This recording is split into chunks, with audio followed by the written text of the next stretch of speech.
Hello, I'm Adi Tantimedh, author of the Ravi PI novels, and you're on the Mr. Media podcast.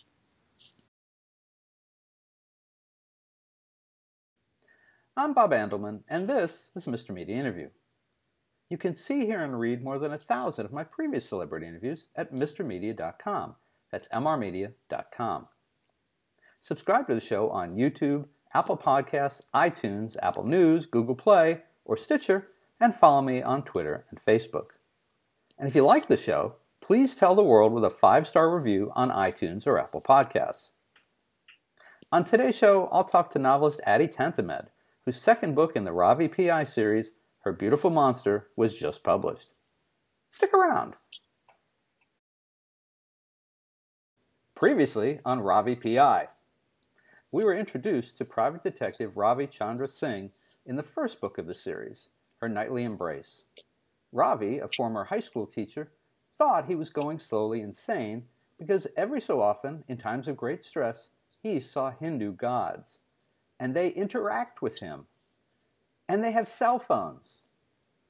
Ravi's employer, the London-based Golden Sentinels Agency, knew about the gods and didn't care as long as he maintained his high rate of closing complicated cases. Meanwhile, in his personal life, Ravi rescued his mother from indebtedness to a neighborhood loan shark, and he began a relationship with a sex addict, as well as a morally bankrupt but irresistible special agent of fortune drawn to money, not ideals. In the second book of this compelling and totally unique series, Her Beautiful Monster, Ravi is still seeing gods, even though the action has relocated from London to Los Angeles.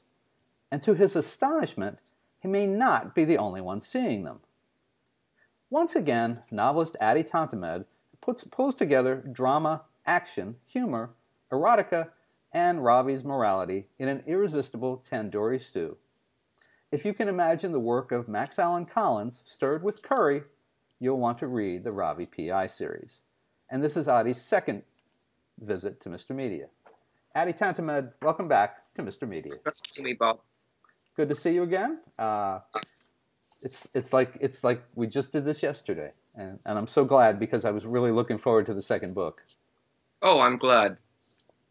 Well, I do like the second book slightly more than the first book because, the first book was establishing everything, and the second book is that, you don't have to introduce anyone or anything anymore. We can just jump into the story and just take it a little bit further.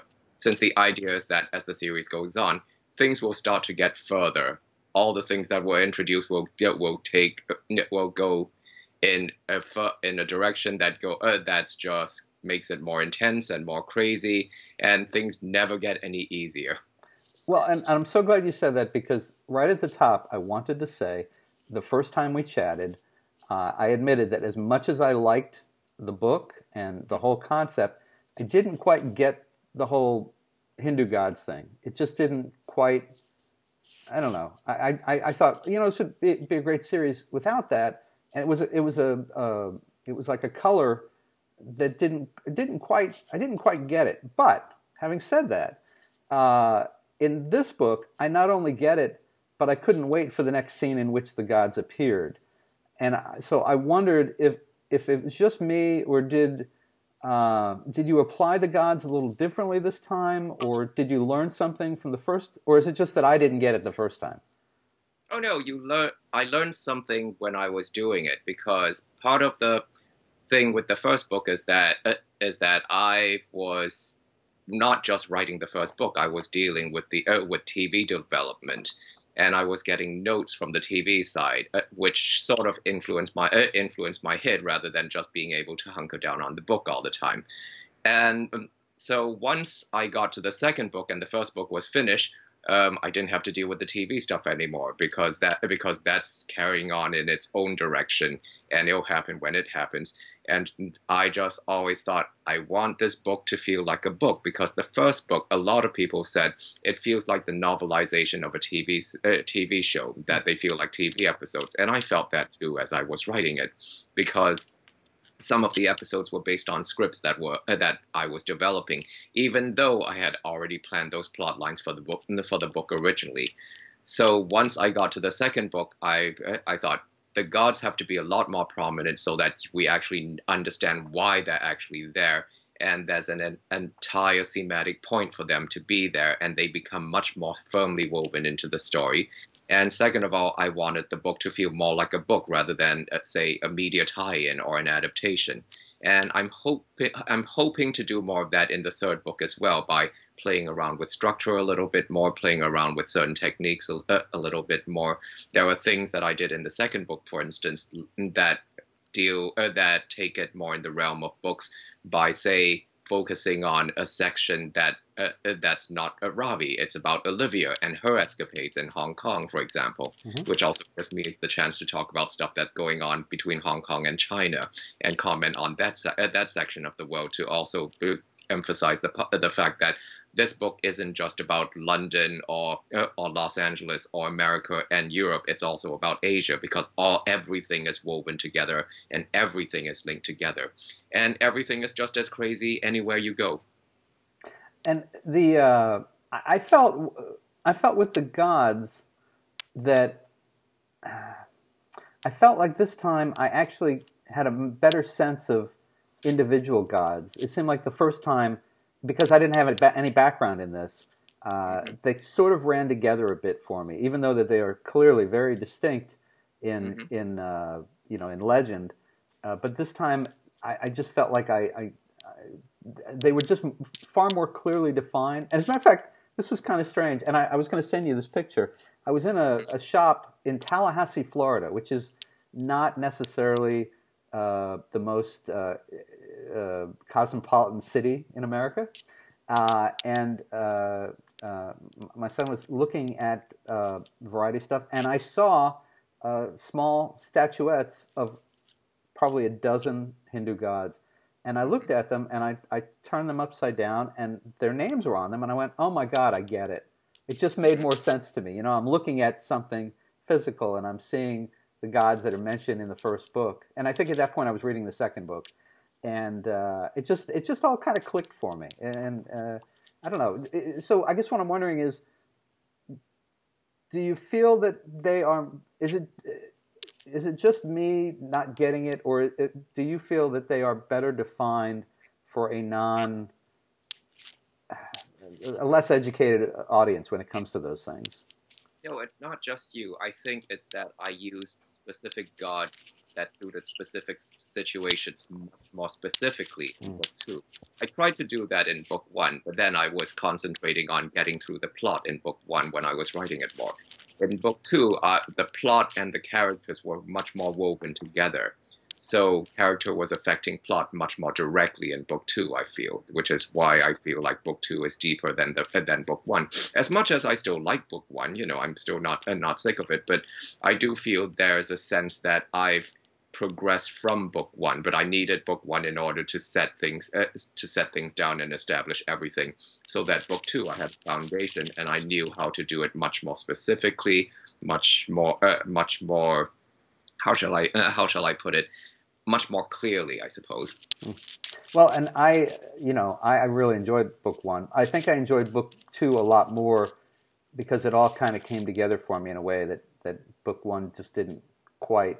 But and then of course, and I don't know how much we want to say about this. I mentioned in the introduction that there is an indication in book two that Ravi may not be the only one who's seeing such things, and it's interesting that you move the action from London to Los Angeles. So I would think that as the character, he must be that much more blown away that it's possible that he's not the only one in the world who sees these things.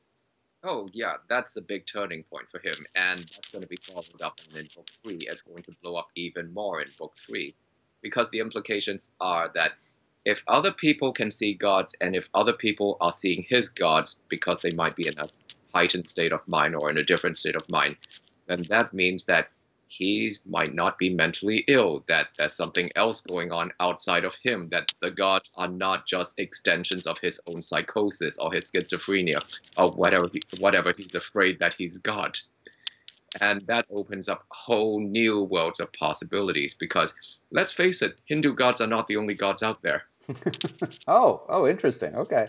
And if he's not, If Because he, you notice he does see one other god hanging around, and because Olivia has a patron god and she's Chinese and she prays to Taoist gods, oh, and so he sees one who hangs around her whenever something comes up. So he's kind of aware of that. And this was actually planted all the way back in the first page of book one when he was in New York, where he mentions that he saw other gods other than Hindu gods as well in one throwaway sentence. But I always planned it that way. But it's just a matter of how much I wanted to reveal and how much I wanted to come out and spell it outright. and now we I all have to just go back and start over again. Yeah, because the idea is you read the trilogy and then you start to see that everything was planned all along, and a lot of things are paid off in book three. So if other people are seeing gods, or seeing his gods in particular, Hmm. does that make Ravi less special? For example, to his minders at Golden Sentinels, if they discover that other people are seeing the same gods, does that mean Ravi has less value to them? Oh no, he still has as much value to them because his value to them isn't about him seeing gods. His value to them is that he's a really good investigator and he's really good at closing his cases. Hmm. Because gods aside, his deductions, the way he figures people out, the way he reads people, that's all him. Hmm. And that has nothing to do with seeing gods at all. That's his own intellect, it's his own social skills, and it's his own intuition. The gods are something else. The gods may or may not feed into his intuition. And there's still a little bit of ambiguity as to whether or not the gods are real. And bear in mind that, I'm an atheist writing about God, so I'm not going to necessarily fall on either side. But gods are really interesting to use because gods are mythology. Gods are metaphors for the human experience and whatever emotions and anxieties and situations that humans are trying to make sense of. So that's how I'm essentially using the gods for this story. Um,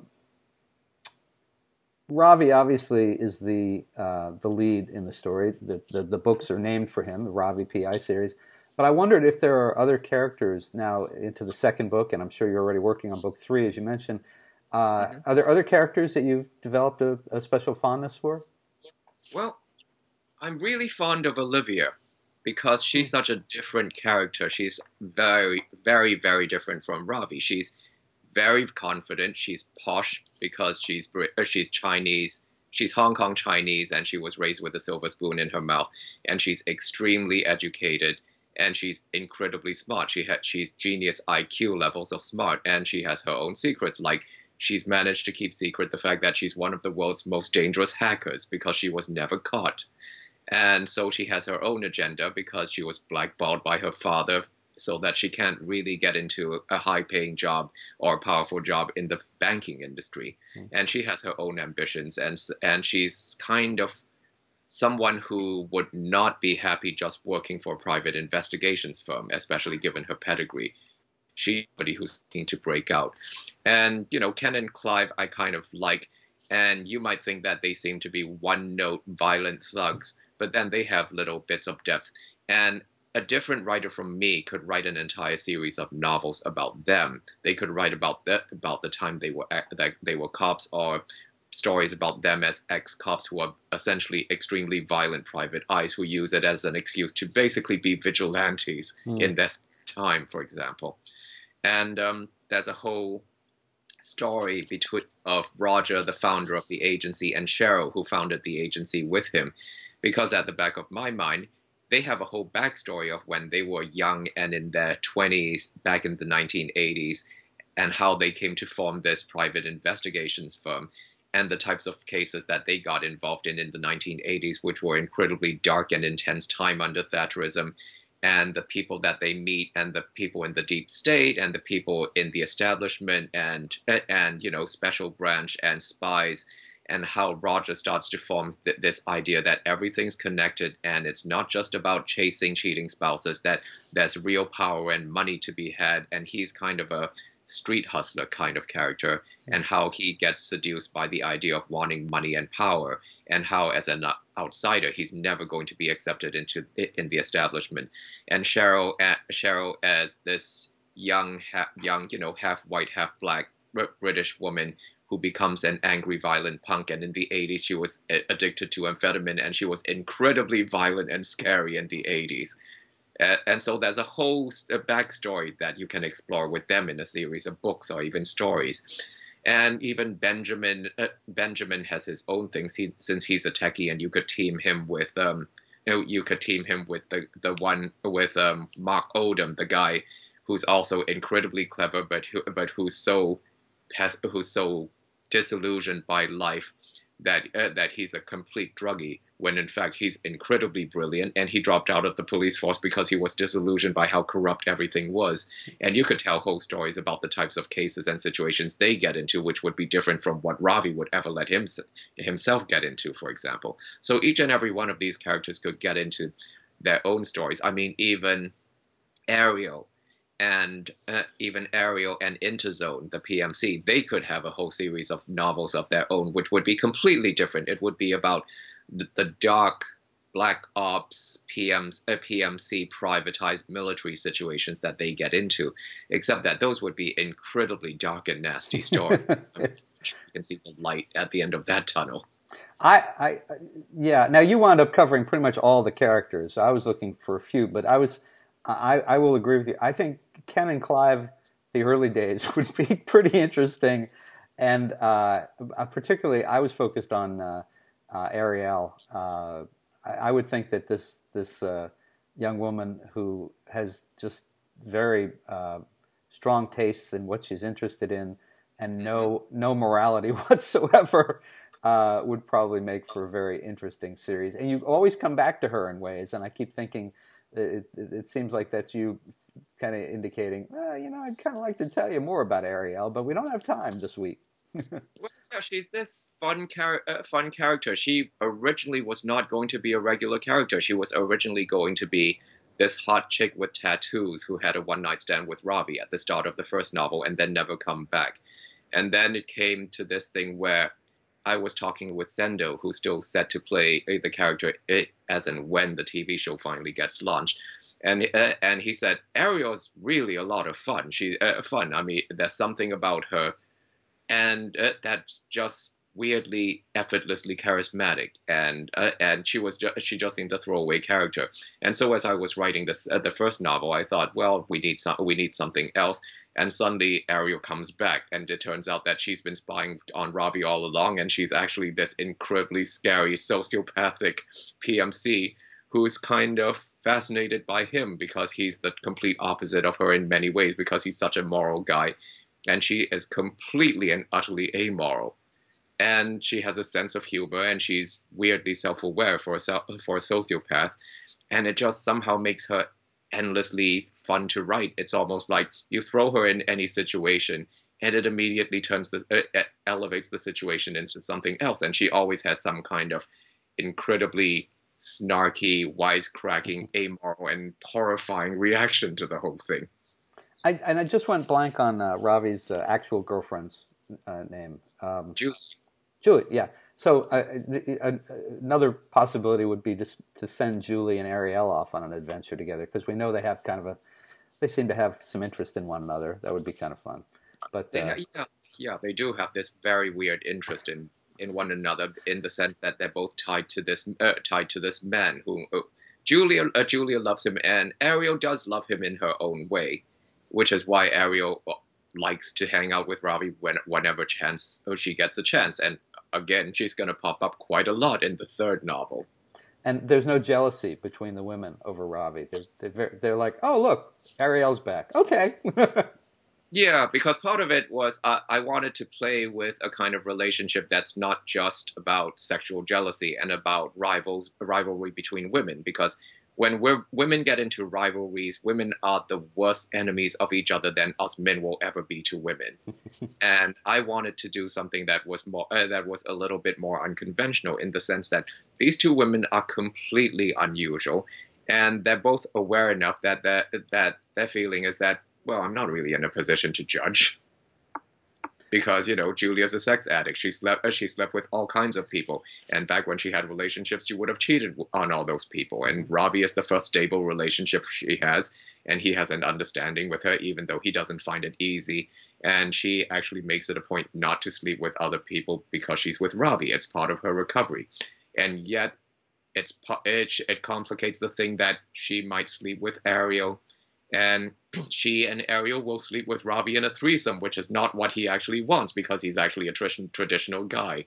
And that would be a mistake to have a threesome, for example. And so if that happens, that would have repercussions later on because Ravi's feeling is that, oh God, it means it ties Ariel to us even more, and that's the last thing I want. I'm trying to get rid of her. Yeah, he doesn't want it, but he wants it. We get it. Yeah, because his unconscious drive is that he's drawn to chaos. Yeah. He says he wants a quiet life. He wants an ordinary life. Yet he's in this life that's complete chaos and danger. Yeah, he can protest all he wants, but we know he's drawn to these things. He can't help himself, which is what makes it so interesting. So you were talking a little while ago about the difference in writing the first novel and the second novel. And the first novel, and I honestly don't recall if we talked about this very much. Now, I know Sendel is involved in that. We see him, he's the model on the cover of both books. So how far along was the book as you were, was the the idea of the TV series, and where does all that stand?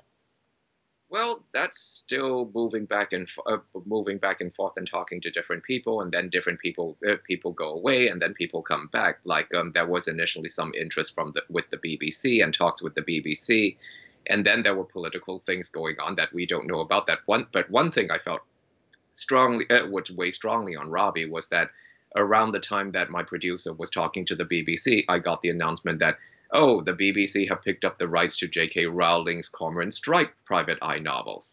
And that's when I had the feeling, I don't think we're going to end up at the BBC right now because, come on, they're going to go with J.K. Rowling. There's no way they can't go with J.K. Rowling. Yeah. And so I had a feeling that would fall by the wayside.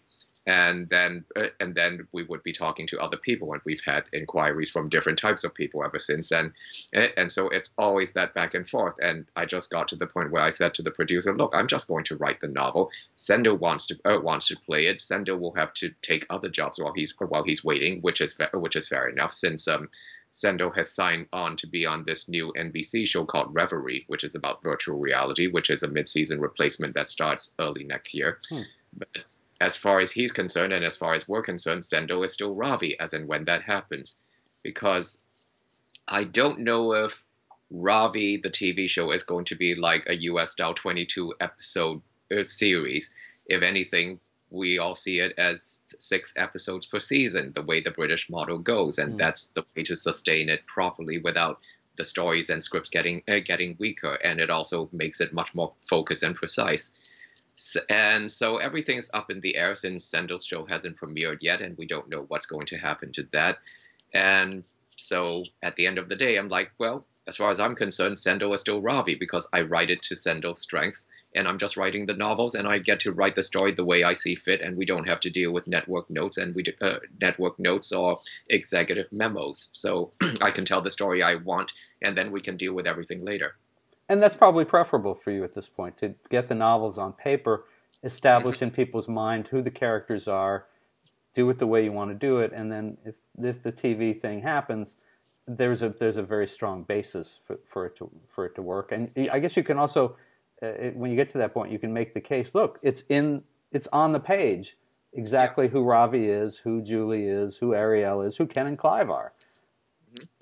Yes, and I'm also really grateful that Atria Books are letting me write a trilogy because with the trilogy I get to write this one big overarching story that has a beginning, middle, and a kind of end because it can still carry on beyond the trilogy, but it establishes these characters in a very specific way. Because one thing that happened during the TV development process, while I was still trying to write the first novel, which was frustrating to me, was that some of the notes we were getting were from people who didn't quite understand it, and so they kept treating things that I was doing on purpose as a problem that needed to be fixed, and they didn't need to be fixed. They would say things like, why do we need 2 Chinese characters when 1 Chinese character is enough? And I'm like, there's a specific reason for this. They're two very different Chinese characters.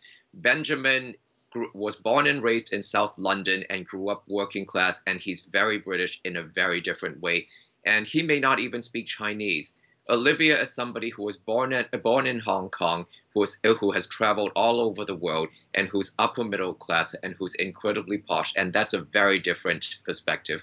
And the two of them would get into very different types of situations. And then I throw them together by having them be in a relationship together, even though he's not the type of person she would normally touch with a barge pole, but somehow they're in a relationship together, and that's something to explore. I'm not even interested in the will they, won't they dynamic that TV likes to default to, because it's like, that's not interesting. What's interesting is that they're already in a relationship, and how the hell do they navigate this kind of relationship, since he may not be somebody her parents might approve of.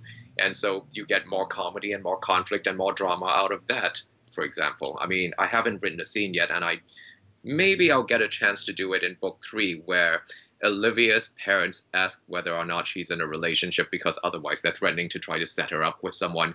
And then she trots out Benjamin and she says, oh, he's brilliant. He's an inventor. I mean, he's going to have his own startup IP at some point or another to make him look like a viable prospect, so that her parents will leave her alone. That kind of situation. That'd be interesting. And so there will be a book 3. I was going to ask you about that later. And beyond that, I guess sales and other things will decide whether there'll be more Adventures of Ravi in print, at least. Yeah, I mean, I do have plans for what's going to happen beyond the trilogy. Let's just say that I don't... it's not that much of a spoiler to say I'm not planning on killing off any of the main characters. I'm not taking any of the pieces off the chessboard. Good. Glad to hear that. Things do change. The situation does change in a fairly drastic way in book 3. Now, tell me about the decision to move the action from London in the first book to Los Angeles in the second. That seemed sort of a Hollywood-related, to an outsider, it seemed sort of Hollywood-related to establish how he might work in L.A. For example, if there was a TV series, we can see that he would interact and how people in L.A. would react to him. Or was it something else? I know that on the surface it can seem like a cynical calculation, but it really just comes down to the fact that I think this character is kind of funny. Wouldn't it be really funny to stick him in LA and see how he reacts to LA? Because LA can be a really crazy place.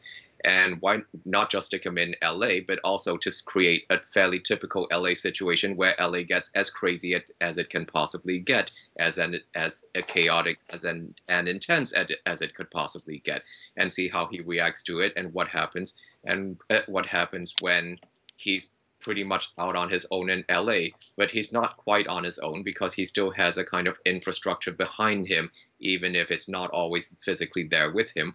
What kind of help can he get when he needs that help, and how does he deal with it when the help isn't necessarily the type of help he wants?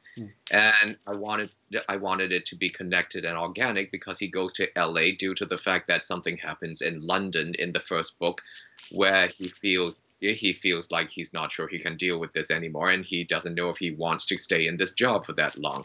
And so LA essentially becomes a kind of not just a breath of fresh air, it's a change of scenery that puts into relief what his life is like, and the fact that this is the thing that he does best, like it or not. He can't go back to being a school teacher or a religious scholar because he's just so stuck in being this weird catalyst of chaos and change that's another thing where he might be part of the God's agenda. That's what he's most afraid of, and that's something that he can't escape from no matter how much he tries. The idea is that he could quit and try walking away from Golden Sentinels and walk away from this job, but it's not going to leave him behind. People are going to come looking for him. Ariel's going to come looking for him.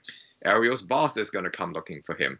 Marcy Holder, the CIA agent who uses Golden Sentinels as her assets. She's the one who helped train him, so in her eyes, he's her protege and he's her asset. She's invested time and money into training him into being a really good operative and investigator. She wants to keep using him. He can't escape this. He's stuck in it no matter what. Tell me about the difference in writing the first book and the second book in terms of process.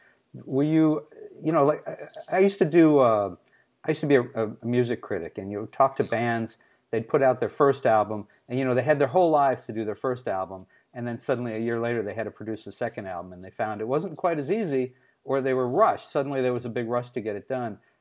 Were there aspects of, were you able to streamline the process for yourself at all? Were there shortcuts? And I don't mean that you did anything uh, less well, but were there shortcuts that you were able to do on the second and now the third book that you couldn't do on the first book because you're still kind of finding your way at that point? Well, I don't know if shortcut is quite the right way, but it felt mentally and creatively, it felt easier. It felt like I was more comfortable with the characters and the situations. There was a change in dynamic, not just the fact that I didn't have to deal with the TV end anymore in the second book, but there were changes in the air socially and politically, for example. Because when I wrote the first book, Obama was still president. We weren't really thinking about the presidential election just yet, so I could more or less do what I wanted, and in a reasonably stable social situation. And when I started writing the second book, first of all, the Brexit vote came through, and suddenly I was maybe a few thousand words into the opening, and I suddenly thought, I have to do this. I went back and wrote a new opening for the first book, which is of Ravi getting accosted by racists, because that was to address how racist attacks across England went up exponentially once the Brexit vote came through, because suddenly racist idiots felt themselves empowered to attack people of color. And it's not just people of color, they were attacking Eastern Europeans, because the extent of xenophobia and racism in England is that if you're not white and English, if you're even just European and still white, they would still hate you. Mm-hmm. That was something I wanted to comment on, and that became much more woven into the first case that takes place in London in the second book, like when they're looking for this 19-year-old Russian kid, and by the time they find him, they find he has a black eye because he was attacked by some guys who heard him speaking in Russian and thought he was Polish, for example. So, and that stuff does happen in England. So I felt like I wanted to reflect social realities in England, because that's one of the things that fiction does best. You get that sense of resonance, that it's reflecting on the real world. And at the same time, I didn't just want it to be reportage. I wanted it to have a take on it, to have an opinion, and to have a kind of commentary on it, rather than just replicate situations that are really happening in real life. Same goes with the Los Angeles section, when there were suddenly organized ICE raids against undocumented immigrants. And I wrote that about less than 12 hours after I started seeing reports on my news feed about ICE raids across like specific areas, like say in Texas and in California. And I'm like, oh, I should write about this because this is what's happening. And this is what's happening as a result of Trump winning the election. And it reflects that without mentioning Trump. And I found a way of weaving that into the plot, of actually making that part of Ravi's Los Angeles and American experience as well. And somehow it gave it a much more deeper sense of urgency when I was writing it. So I didn't have that kind of intense sense of social urgency when I was writing the first novel, because a lot of those cases I was already planning for a while. A lot of the things I was planning for a while in the second novel, but suddenly the contemporary things that were happening in real life just added more layers into it and just made it somehow much more dynamic for me. Well, I mean, you had mentioned before we formally began the interview that there's this line that you try to stay on between contemporary events and timelessness. Like, you don't want to mention actual leaders who are currently in place, whether it be in the UK or the US or in China, because you want the books to have a kind of a timeless quality, and yet you want to deal, as I understand it from you, you want to deal with the issues that are ongoing, that are humanity fighting humanity, if you will. Oh yeah, I mean, even the whole Olivia plot line, when she goes to Hong Kong because a family friend is a publisher and he's been grabbed by mainland Chinese authorities, that was something that was happening last year and up until the beginning of this year in China, and that people in Hong Kong were freaked out about. And I thought that's something to write about and explore, because there might be something deeper going on, and we were all left to speculate about what it really is about. And so Olivia's plot line was all about that, and the weird gray areas and the ambiguity of not quite knowing what the real agenda was and why something was really happening, and whether or not she was being used by higher powers to further their agenda, and how she herself starts to get a little bit justifiably paranoid. And so that's something that I'd like to follow up on with her character later on, because she's somebody who's even more of a control freak than Ravi, and she likes to be in control all the time. And she also has a dawning realization that even she can't be in control of everything, no matter how clever she is, and no matter how many bases she thinks she's covered, for example. Do you worry, as a man yourself of many countries and a variety of backgrounds, do you worry about when you write a plot line, as you did with China, that there may be some Chinese authority who decides, hey, we need to keep an eye on this Adi guy, or we need to put our thumb on him somehow? Does that concern you as a novelist at all? Not really, because I'm not writing anything that you don't get from reading the headlines. You could read The Guardian, you'd be reading the same things. And everything, fiction is all speculation. I'm not getting like top secret information from anybody. I'm just writing commentary, and I'm just weaving fiction. I'm just making stuff up based on how many facts I get privy to just from reading the headlines, and to comment on what's going on out there. I think that might be part of the British way of writing, because a lot of British writers, playwrights, and genre writers, they feel an obligation to be contemporary and to reflect social and political reality. And that's a certain tradition of writing that I feel like I came out of. Well, as we kind of wind down, I'm wondering if you have any projects outside of the Ravi books. I know you have a lot of experience with comics and graphic novels, and is anything else you're working on that we should be keeping an eye out for going forward? Well, at the moment, it's too soon. There's Ravi, and I have to finish up the third novel. There are a couple of projects that I'd like to get on with. There's a science fiction project that I'm working with a producer on that should be a book first, before he tries to turn it into either a media franchise or a movie, and it's a little bit too early to talk about that. There are series that I'd really like to write, either as a book series or other projects. Like there's a Fatal character that I really like to write as the next book series that alternates with Ravi. In an ideal world, or my ideal work life, I would love to alternate a Ravi novel with a novel about this character, and then a Ravi novel again. And I was even tempted to sort of stealth introduce this character in Ravi Book 3, but I've decided I shouldn't, because that might overload certain things, because this character exists in the criminal underworld, and she's my idea for what a 21st century femme fatale might be. And she's much scarier than Ravi, and in some ways she's much scarier than Ariel. And she's much more ruthless than either of them, because she deals with outright criminal elements while being a borderline criminal herself. She herself is sort of weird and ambiguous, and she's actually been kicking around in my head for quite a while. I just happened to pitch Ravi first before I got to pitch this character. Very good. So, all right. Yeah. So that's that, and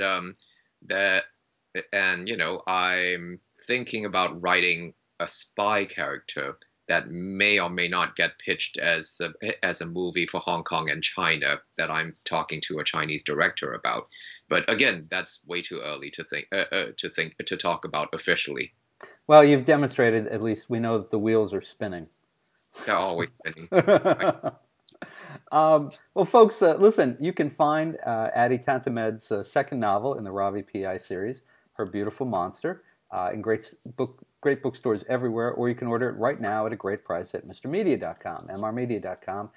If you're watching this interview or listening to this interview on mrmedia.com, just below the video, you will see the cover of actually both books. but Her Beautiful Monster. You can click on it, download it from Amazon as an ebook, or have it shipped to you, maybe by drone, depending on where you are. In a lot of places, I know here in Florida, we can get things delivered by the end of the day, so you can have it immediately. So you go from checking out the interview with Adi to reading the book immediately. You will not want to put it down. It's a lot of fun. It will challenge your brain in some ways, and you will be very tickled by it. Adi, website you want to send people to? Let's see. I write from time to time for a website called Bleeding Cool, which covers comics, movies, and TV. I don't write for it as often as I'd like because I'm busy writing the novel. But, for example, I'm about to write a review of Geostorm, that Butler disaster that they didn't have press screenings for, but they suddenly sent us a pass to see it in 4DX. So I'm writing about that experience, and that should go up in a few days. So that's bleedingcool.com. And very occasionally, I found myself doing a regular podcast with the other writers on Bleeding Cool, talking about movies, television, and that's posted on bleedingcool.com whenever it's ready as well.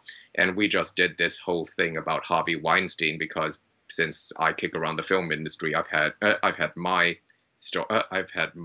kind of brush with Harvey Weinstein, though not directly. So I found myself commenting on that. So that's all that.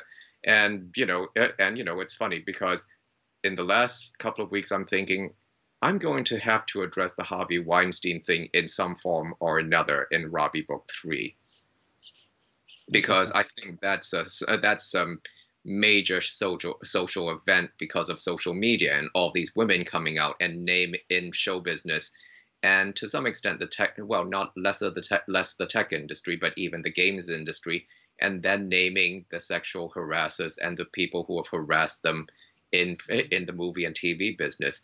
And this may or may not die down, but suddenly this is a major social phenomenon that's happening right now, and I feel like that needs to be addressed. All right. And Twitter, Facebook, people find you in those places? Oh, they can find me on Twitter under my name, Adi Tantimedh, although I don't post very much on Facebook. I'm on Twitter a lot of the times under the handle Look It Moves, which is the name of my column for Bleeding Cool. It all ties in. Yep. As the Marvel Cinematic Universe says, it's all connected, right? Adi Tantimedh, always great to talk to you. I hope our conversation will continue. And thank you so much for joining us on Mr. Media today. Oh, thanks, Bob. Wait till you read Book 3. I can't wait. I hope we've convinced a few more people to read. Oh, that'd be nice.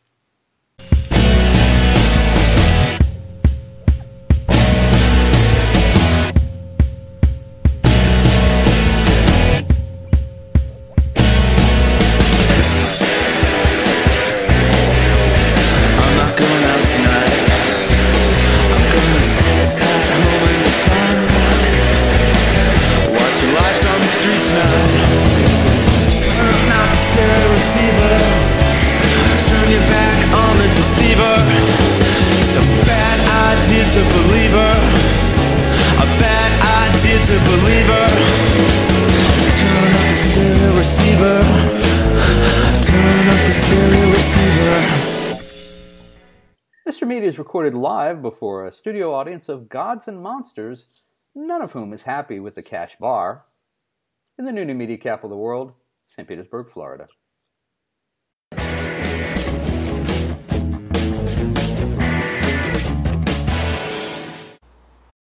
Hi, this is Rich Scheidner. And if you've ever wondered what it was like to be a stand-up comedian in the 1980s, I'm going to do you a big favor. Instead of billions of dollars for a time machine, you can just spend $24.95 and buy my new book, Kicking Through the Ashes, My Life as a Stand-Up in the 1980s Comedy Boom. It will save you money and give you thrills. It will take you there. Go to my website, richscheidner.com, go to amazon.com, and buy this book. That's not offensive, right? That I reference the gods and the cash bar? Well, not to me. Okay. But that's an atheist, so